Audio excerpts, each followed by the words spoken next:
ada banyak, tapi yang dipelajari cukup yang ini dulu. Nah, yang pertama ada alas kaca. Yang alas kaca ini berfungsi sebagai tempat untuk meletakkan gambar yang akan dibaca. Jadi alas kaca itu yang di bawah, yang di atas penutup. Ini ada gambar yang bisa dilihat. Nah, itu dilihat. Tuh, alas kaca itu yang seperti itu. Itu komponen yang scanner pada umumnya. Kemudian sumber cahaya. Sumber cahaya berupa lampu dengan intensitas cahaya yang cukup tinggi yang akan mencari gambar untuk selanjutnya bisa direkam oleh sensor. Jadi di scanner pasti ada cahayanya. Soalnya kan kalau ditutup gelap, jadi butuh cahaya biar gambarnya terlihat. Kemudian ada sensor pantulan sinar. Ini sebenarnya di dalam sih sensornya. Sensor ini yang umum digunakan pada scanner flatbed adalah CCD, Charge Coupled Device. Nah, alat yang berfungsi sebagai mata yang akan membaca sinar pantulan dari gambar. Nah, ini untuk mengarahkan sampai ke CCD-nya. Terus cahaya pantulan dari gambar diarahkan dengan menggunakan jumlah cermin dan lensa scanner.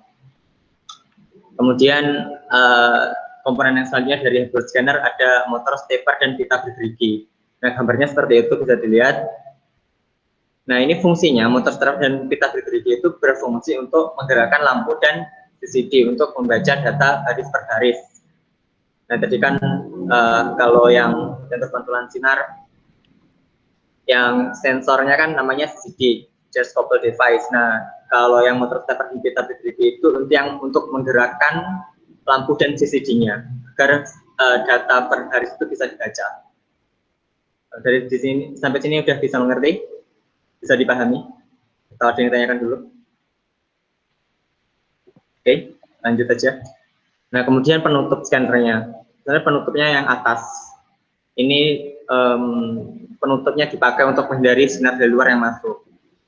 Biasanya kan kalau kita nyetel siang-siang atau malam, kalau ada lampu kan sebenarnya dari luar kan masuk. Jadi mungkin kalau gambar kena sinar yang lain, biasanya kan gambarnya bisa nggak kurang bagus kualitasnya. Jadi harus ditutup. Jadi pakai sumber cahayanya tadi.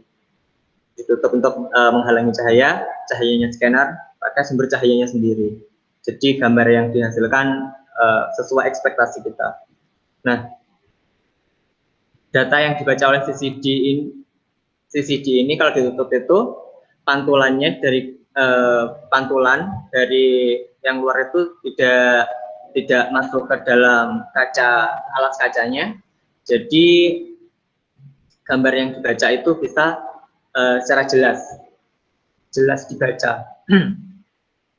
Kemudian yang selanjutnya komponen dari software scanner. Nah, software scanner perangkat lunak pada scanner berfungsi sebagai pengontrol atau pengendali yang dijalankan dari komputer melalui pemberian instruksi atau perintah kepada scanner pada waktu pengambilan gambar. Nah, software pada scanner terdiri atas dua bagian, yaitu untuk memindai gambar dan mengolah gambar. Terus pemindai gambar digunakan untuk mengambil gambar dari objek yang di-scan, kemudian disimpan dalam file. Sedangkan pengolah gambar digunakan untuk memodifikasi atau mengolah gambar yang telah di-scan. Sebelum menggunakan scanner, terlebih dahulu melakukan instalasi driver. Maaf ini typo ya, harusnya ini driver scanner dalam komputer. Setiap unit scanner selalu dilengkapi driver untuk proses instalasi. Dalam komputer juga dilengkapi dengan program pengolah gambar untuk melakukan perbaikan secara sederhana yang cepat. Kemudian ini sebuah teknologi seperti scanner merupakan sebuah teknologi yang dibuat untuk mempermudah dan membantu pekerjaan manusia. Nah, ini ada beberapa fitur-fitur tambahan yang digunakan dalam scanner software scanner ini. Sebenarnya dalam software scanner yang pertama ada OCR, Optical Character Recognition. Kemudian ada mesin fotokopi, ini yang lazim banget kita temui. Kemudian ada mesin pengirim faksimile. Nah, nanti ada deskripsinya sendiri-sendiri setelah ini. Nah, apa tadi OCR? Optical Character Recognition atau yang dikenal dengan nama OCR ini termasuk teknologi scan juga. Walaupun terlihat sama, namun keduanya memiliki perbedaan. Mudahnya, yang gampangnya ya, sebenarnya OCR ini untuk membedakan teks yang ada pada gambar sama gambarnya. Jadi waktu scan kan ada teks, ada gambar. Nah, OCR ini untuk membaca teksnya. Jadi tulisan yang di-scan, baik untuk tulisan tangan atau digital, akan bisa diolah menjadi data. Maksudnya gimana? Jadi kalau di-convert di Word itu formatnya itu teks, jadi bisa di copy paste. Jadi kalau pakai OCR. Nah, yang selanjutnya ada mesin fotokopi. Ini yang teman-teman sering banget gunakan. Jadi sebuah komputer yang dilengkapi oleh scanner dan printer dapat berfungsi sebagai mesin fotokopi. Bahkan beberapa scanner telah dilengkapi dengan tombol khusus fotokopi sehingga Anda dapat dengan mudah memanfaatkannya. Jadi seperti yang teman-teman tahu definisinya mesin fotokopi. Yang kemudian ada mesin pengirim faksimiles, sebuah komputer, deskripsinya sebuah komputer yang dilengkapi dengan scanner, saluran telepon, dan perangkat lunak. Faksimiles dapat berfungsi sebagai mesin pengirim faksimiles. Jika dilengkapi dengan printer, maka dapat difungsikan sebagai mesin penerima faksimiles. Beberapa scanner bahkan telah menyediakan tombol khusus, sehingga Anda tidak perlu memanggil program pengiriman faksimiles dan menggunakan sejumlah tombol keyboard untuk mengaktifkan fasilitas ini. Ini gambarnya bisa dilihat mesin faksimiles. Ini mirip kayak fax machine, kalau teman-teman pernah pakai fax machine. Jadi fax machine itu mesinnya faksimiles. Oke, terima kasih. Mungkin ada pertanyaan? Ayo, nggak apa-apa tanya. Bisa diulang dari awal Kak, Mbak? Wah, saya soalnya tadi telat, Pak. Oh, telat, bilang dari awal. Bentar ya. Iya, Pak. Yang awal-awalnya saja, Pak. Gini Mas, kedengaran nggak suara saya? Kedengeran, Pak? Ya, gini, kalau menurut saya kalau yang terlambat kayak gini di share videonya aja, daripada kan kalau misalkan jenengan ngulang lagi nanti waktunya malah habis. Di share videonya aja, ini kan direkam, nanti anak-anak bisa kalau misalkan pengen tahu cek di LMS-nya ya, M-Class-nya, nanti videonya diupload di sana, video tentang pembelajaran kali ini. Gitu ya. Baik, Pak. Ya, Pak. Oke, berhubung waktunya masih ada 20 menit, silahkan kalau mau tanya silahkan tanya. Atau mungkin ada penjelasan yang kurang jelas.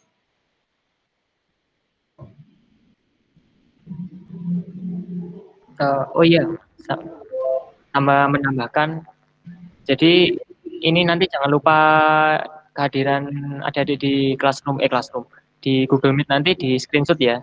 Nanti untuk presensi ada forumnya sendiri di M-Class.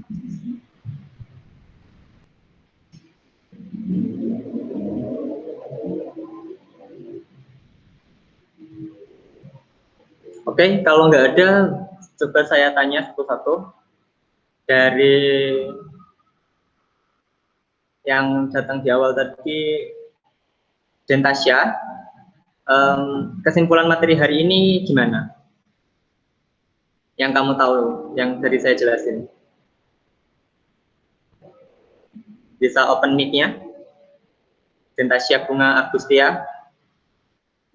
Iya, Pak, sebentar.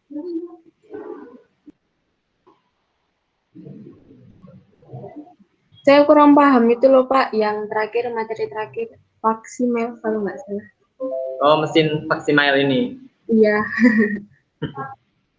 Kenapa? Nggak pahamnya yang bagian mana? Atau penjelasannya kurang bisa dipahami? Iya, soalnya belum pernah lihat sih, Pak, jadi kayak asing gitu, pengen dijelasin lebih.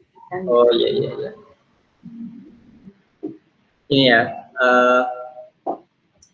kamu tahu fax machine nggak?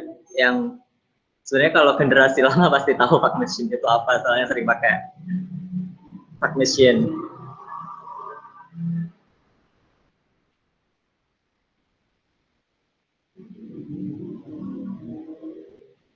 Nggak, belum tahu? Belum, Pak.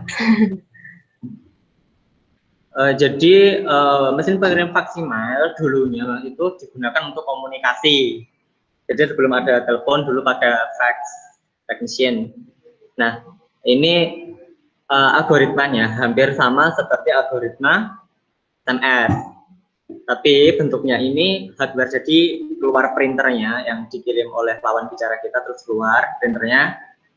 Nah, begitu juga kalau kita mengirimkan faksimal ke orang, itu keluar teksnya, tapi berupa kertas yang di-print.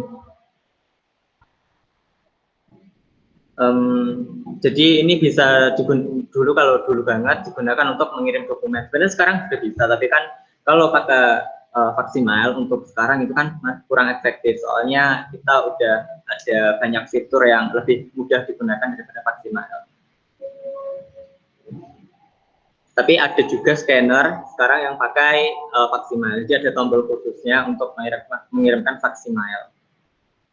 Ada di keyboardnya, scannernya yang sekarang juga ada.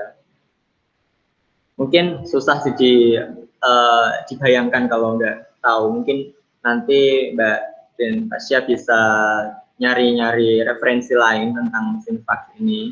Mungkin di kehidupan mendatang besok atau lusa bisa nyari materinya tentang mesin faksimal. Kalau masih bingung di materinya.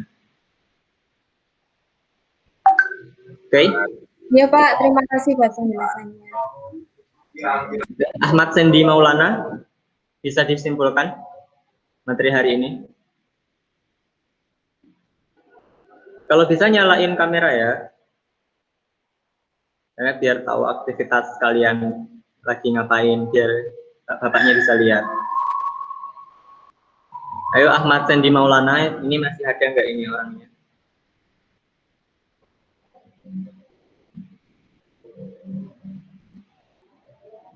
Halo, Ahmad Sendi Maulana nggak ada?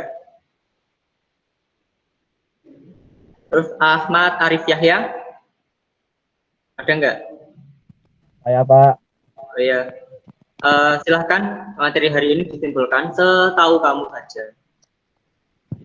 Mempelajari tentang software scanner, OCR, mempelajari tentang software scanner, yaitu ada OCR, mesin fotokopi, dan mesin faksimal. Mesin fotokopi digunakan untuk mengcopy suatu teks, mesin OCR digunakan untuk men-scan suatu teks dan gambar tidak ikut Pak. Dan mesin faksimal untuk mengirim dan menerima teks.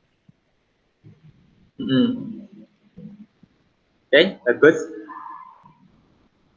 Yang Agung Andriansyah tadi telat atau gimana? Mas Agung Andriansyah? Mic-nya jangan lupa dinyalain ya. Good.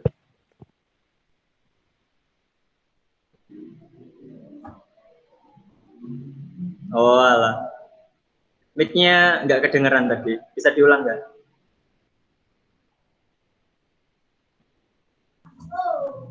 Baru gabung Pak.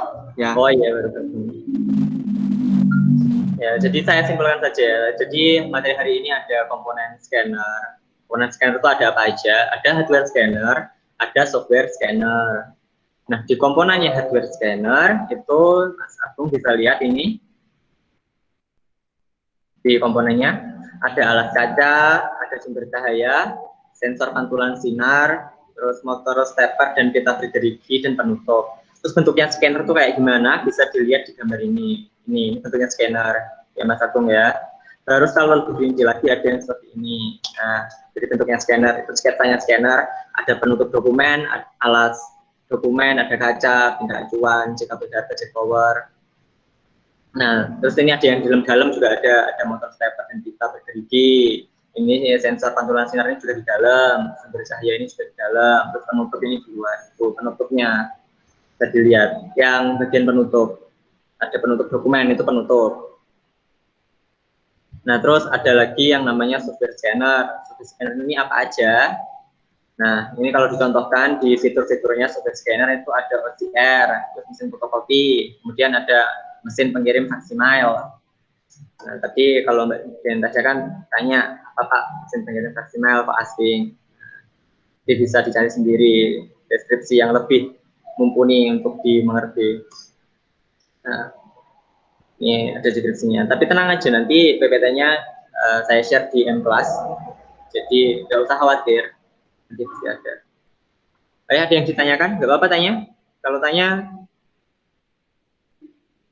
tanya nanti gampang banget masalah evaluasinya. Soalnya minggu depan itu kalian harus belajarin lagi soalnya ada kuis ulangan harian minggu depan yang tentang komponen scanner dan materi selanjutnya. Mending ditanyakan dari sekarang. Jadi minggu depan ini nanti materinya sedikit, kita pakai untuk evaluasi. Gimana? Mau tanya? Mumpung masih bisa tanya.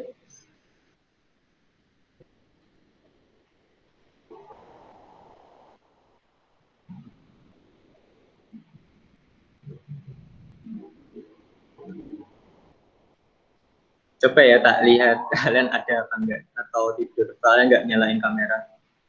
Nanti yang saya panggil yang ada di Meet ini, tenang aja kok, join aja udah dapat nilai plus. Tenang aja. Cuman ingin tahu. Coba nyalain kamera semua coba. Saya pengen lihat wajahnya aja biar hafal. Katanya kan kata pepatah kan tak kenal tak sayang. Oke, Randika, Dian Gusti. Ntar ya, nyalain dulu ya kameranya ya. Oke. Oke, oh ada yang di SMK ya? Oh ya, sip. Ada yang daring di SMK. Oke. Ini Aziz Taufikur Rahmah yang mana? Aziz? Gak ada? Ya Pak, sebentar Pak. Oh ya.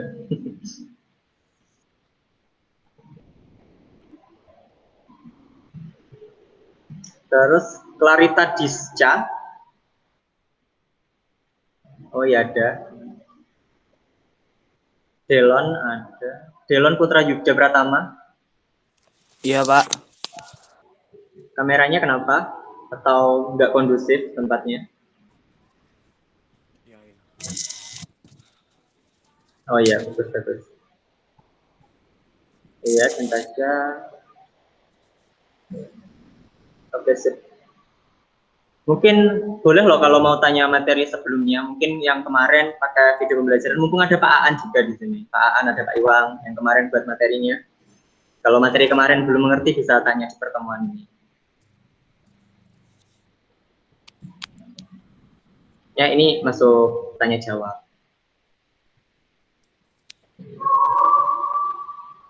Oke, nggak ada. Nanti absensinya ada di M-Class, jadi jangan lupa nanti baca M-Class-nya, terus ngisi presensinya nanti isinya ada screenshotan, nanti Pak Iwang udah memberikan himbauan sebenarnya, tapi saya ingetin lagi. Materi buat nanti yang bisa screenshot, upload saja gambarnya di form. Tapi kalau misalnya ada teman yang nggak bisa karena luring atau karena ada keperluan, diisi aja formnya, tapi nggak usah di upload gambarnya dilewati aja. Tapi intinya diisi formnya saja. Nanti diisi keterangannya, misal izin kenapa. Di situ ada fieldnya, tidak izin karena apa. Nanti tulis saja keterangannya. Oke, isinya itu harus jelas Pak ya. Gimana, Agung? Isinya itu harus jelas. Oh iya, harus jelas lah. Harus. Kalau misalnya isinya bangun tidur kan nggak bisa Pak ya. Ya jangan. Bangun tidur. Janganlah. Ya. Ini udah masuk SMK, bisa memilah-milah isi yang baik dan benar lah. Aku percaya kok sama kalian pasti bisa. Oke, karena udah mau habis waktunya, ini saya jelaskan tugasnya. Tugasnya nanti kalau kurang jelas ditanyakan. Oke, ini PPT-nya bisa dilihat semuanya? Bisa, Pak. Oke, sip. Nah, ini tugasnya dikumpulkan minggu depan di M-Class. Jadi ya tugasnya membuat rangkuman tentang cara kerja scanner. Apa aja isi rangkumannya? Satu, cara kerja scanner flatbed. Flatbed itu apa? Scanner hardware scanner. Itu masuk ke scanner flatbed. Salah. Flatbed ini masuk ke hardware scanner. Jadi nanti dijelaskan cara kerja scanner flatbed. Terus apalagi rangkumannya? Kualitas model pada saat proses scanning.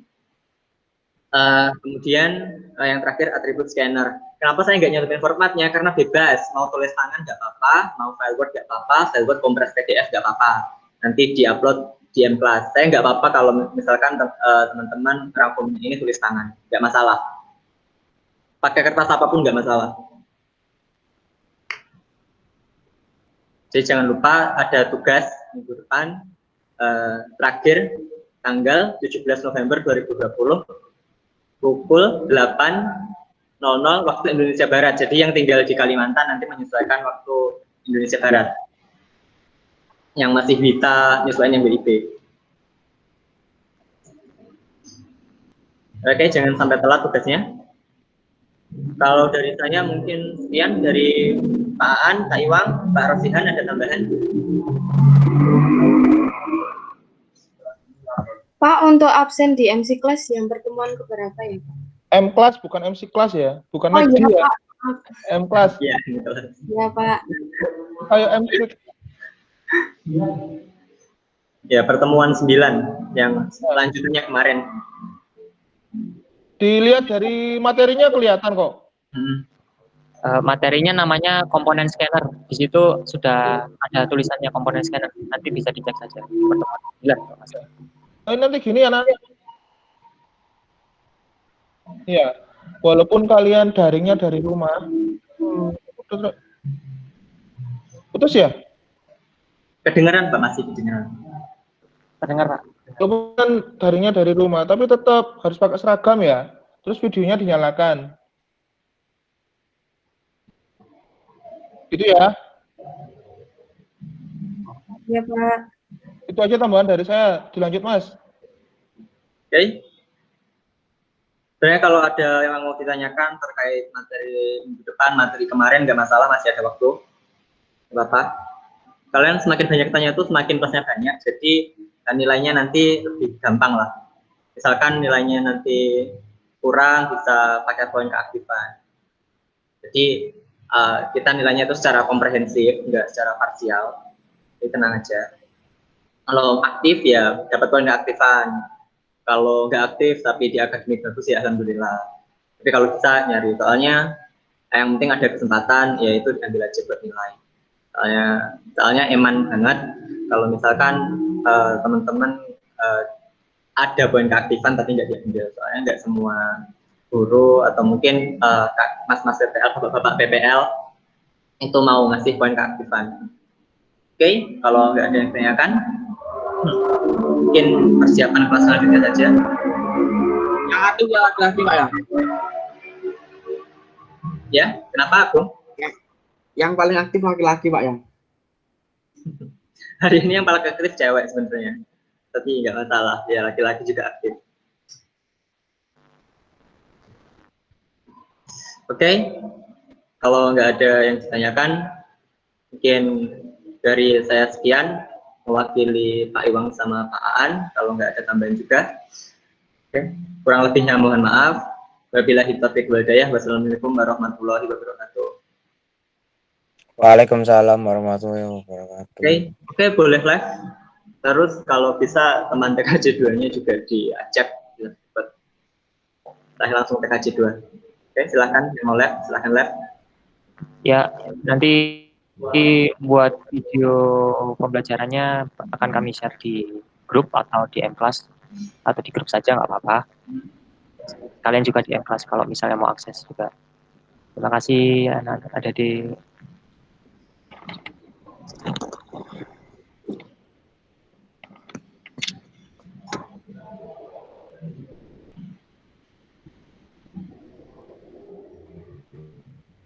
Wassalamualaikum Muhammad.